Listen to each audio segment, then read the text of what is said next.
that's such a big thing about moving somewhere or immigrating somewhere else, where you as the kid, they really try to build a better life for the kid, right? Yeah. So the kid starts excelling, their English or whatever new language gets better and better, and the parents get left behind, So hopefully they can find friends, but we get to make new friends, we get to learn the language, we get to go to college maybe, get to work. So it's really, that's a heartbreaking part of immigrating, I think, I think so, where your parents are like, oh, I can't even help you with your homework. Yeah, because they're kind of like stay there, stuck in the this stage of their life, but we just keep on moving forward, right? Oh, for sure, yeah. But I thought you guys live in LA with your family, so do they have a lot of like Taiwanese/Chinese immigrant friends there?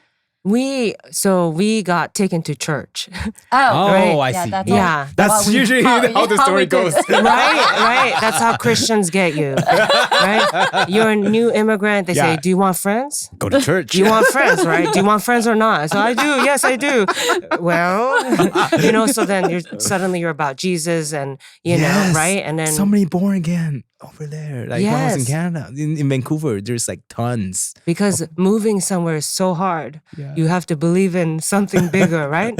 Right? So then, we became Christians and we were going to church. That way we had friends that, spoke the same language, ate the same food. There was a community. And, free rides, sometimes field trips. We go to museums together or something, so, yeah. But do you still go to church now? No. Okay. No. I already learned the language and I was like, okay, thank you so much. I already learned English. I'm going to, go out to the world now. To the real world now. Mm-hmm. Yeah. Church was good. Thank you for feeding me. Now I'll go, Uber Eats, yeah. But do you feel bad that you continue with your new life, but your parents can't?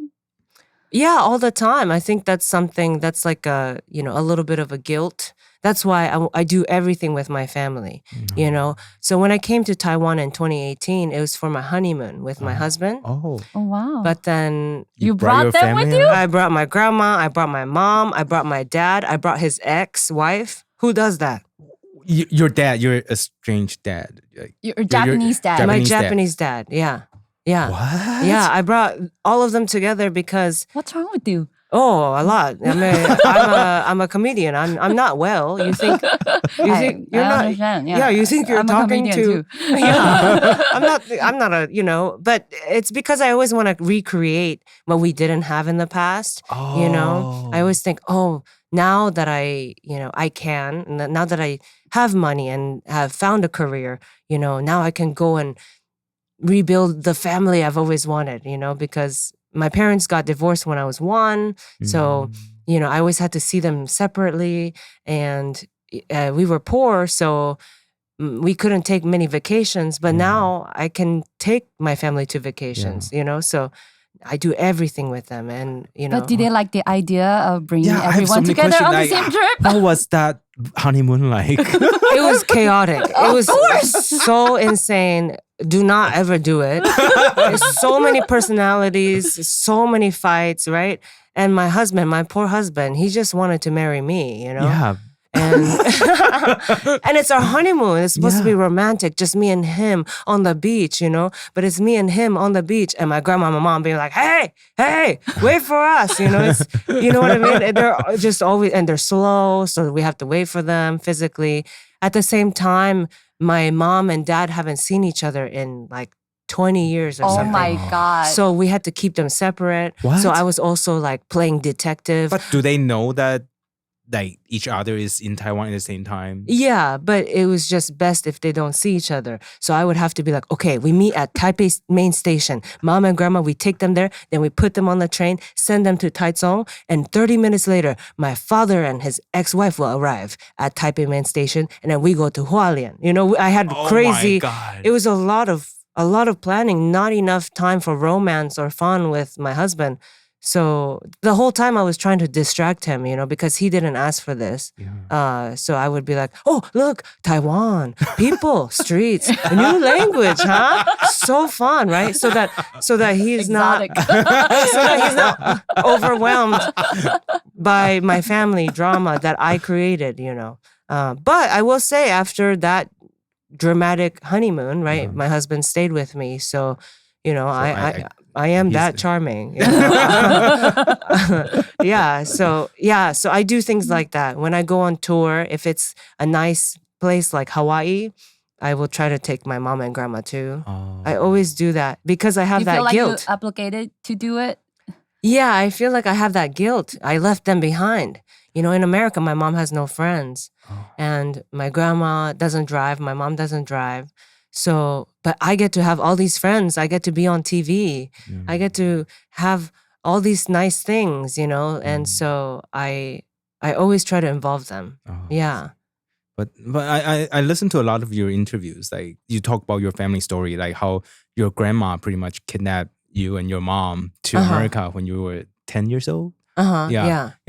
And you guys live in a garage for the next many years. Yeah. Yeah. Like I just can't imagine how your grandma was capable of such things because she's such a lovely and cute lady on your TikTok. I can't imagine she just like kidnapping you guys to America. She's a good actress. Okay. She's a good actor. Every Asian grandma is gangster.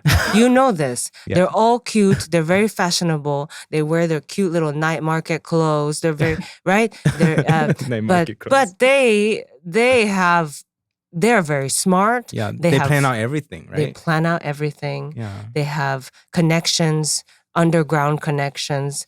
They have other grandmas that they can call for discounts on, right? Anything that you want. Yeah. They have hookups to it. And that's how my grandma did it. My grandma kept these secrets from me about like moving to the United States, but she had already planned it out. She had made the phone calls to her son in Los Angeles, Do you know how long she planned this for? I mean, I don't think she had a lot of time, Oh, she's just like, time to go. Time just to for go. A vacation. Right. Just to like call her son and say, we're going, be prepared. Yeah. I mean, they had been, I guess, talking to each other. I didn't know. She was saying, look, things in Japan, she was saying she doesn't see a future in Japan for us, because after my parents' divorce, my mom's mental health started deteriorating. And her depression, her schizophrenia, it was getting really bad. Even in Japan, my mom had no friends and she always stayed at home. And she got really suicidal at one point.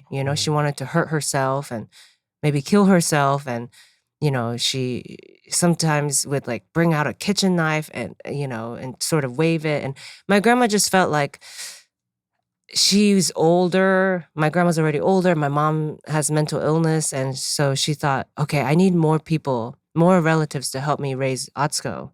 And I have a son, and his wife in Los Angeles. Maybe it will take a village with Atsuko, And so she thought that would be better to have other people help. Do you know why they chose to stay in Tokyo even though they were divorced? Because it would be hard, right? They don't speak Japanese. They speak very little, yeah. And so, and, Japan is very xenophobic, especially at that time. As Taiwanese citizens, they couldn't, rent an apartment if they weren't Japanese citizens and things like that. So again, my grandma pulled some gangster moves and, somehow you guys stayed there she got really close. She became really close with a Japanese man who was like in the neighborhood, and she had him apply for the apartment, for example, so she would do things like that. Your grandma is she's amazing. She's so cool. But it's also a little like, she's also a liar, She's also a liar. That's what makes her amazing. Sure, yeah. But still. Wow. Yeah. And so she would do things like that. Why did she stay there? Because to be honest, my dad had full custody of me. Oh, so she couldn't really just take you out of the country, or? Yeah, I mean, I should have lived with my father the full time. Oh. Yeah, and so my mom and grandma wanted to see me, for my mom, I was the only thing she had, right? Yeah. She has no friends, she has no community, she has mental illness, she can't work, she has seizures too, so she can't drive. For my mom, I am kind of her only thing, her possession, right? So I think my grandma wanted to at least give my mom that. The only way to try to see me is stay in the same neighborhood in Japan where I lived with my dad. And so that's why they they stayed there. But did your dad oppose the idea of you guys moving to America forever? My dad didn't know. She lied to him too. Yeah, Wow. the dad had no say. And I love my dad. I think I'm closer to my dad than my grandma. Yeah. Oh, back Even then, right now? Even now. Even yeah. now? Even now. We're very similar. But your dad doesn't speak English, right? Not really. Yeah, no. Okay, yeah. so you guys communicate in Japanese. My sort of very second grade level Japanese. Yeah. But we're very kindred spirits. We like to laugh. We're very empathetic people. Even after my grandma lied to him and took me away from him, kidnapped me, he's not mad. He says, I understand why she did that. I understand, she loved you so much. I understand you're the only thing your mom had. So it was very sad for me, but, it was so complex. My dad didn't want to divorce my mom. He wanted to stay. My mom's the one that, broke it off. Oh, really? Yeah. Oh, I didn't know. I thought maybe your dad was under like pressure from his family side or something. There was pressure from his family side too. My mom really acted up. She was abusive to his 2 children already. And, she would throw things when she would have mental breakdowns. But did you remember all that when you were in Japan? Like, you were really young back then, right? Yeah. I was a baby when my mom was, throwing plates and,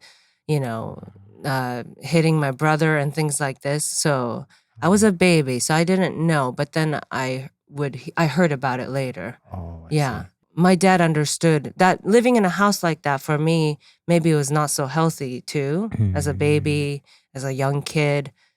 My siblings didn't like me because of that, because of my mom. So they weren't very nice to me. So siblings are from the previous family of your dad, right? Right, yeah. Okay. My dad was married before my mom, yeah. And so my dad understood that, hey, maybe it is okay that Atsuko go live with mom and grandma sometimes. So he would give them, a lot of, he would let me live with them a lot. Wow. And then my grandma took advantage of that, right? She was like, she's sneaky. she's so sneaky. Wow. But Don't let her smile trick you. Yeah. She looks so cute though.